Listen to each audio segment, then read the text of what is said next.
হাইকোর্টের কাছে তিরস্কারের পরেই হলফনামা তৈরি করেছে এসএসসি। সূত্রের খবর, কোন জাল উপায়ে কতজন কিভাবে শিক্ষক হয়েছিলেন তা নিয়ে একটি হলফনামা পেশ করতে চলেছে এসএসসি।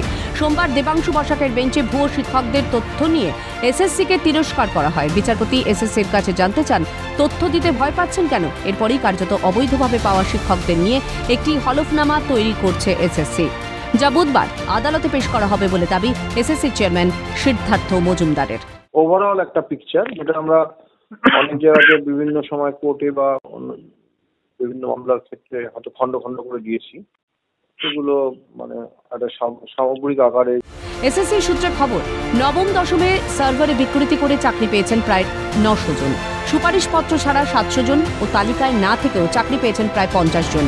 মেয়াদ উত্তীর্ণ প্যানেল থেকে চাকরি পেয়েছেন 183 জনের মতো, যাদের মধ্যে 120 জনের চাকরি ইতিমধ্যেই বাতিল করেছে এসএসসি। ব্যাপারটা হচ্ছে কি, নিশ্চয়ই সক্রিয় মানে আমাদের বক্তব্য হচ্ছে যে মানে মহামান্য আদালত একটা আমাকে হলফনামা দিতে বলেছেন। সেটা হচ্ছে মহামান্য আদালত আমাকে একটা হলফনামা দিতে বলেছেন। সেটা হচ্ছে যে সার্বিক সমস্ত sector, group C, group D, নবম দশম, একাদশ, দ্বাদশ, এটা সামগ্রিক চিত্র পরিসংখ্যান সহ সেইটা আমরা জমা করছি, সেটা তৈরি করছি।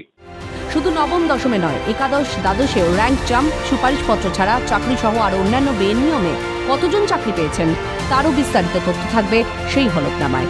মণি ভট্টাচার্য রিপোর্ট, ক্যালকাটা নিউজ।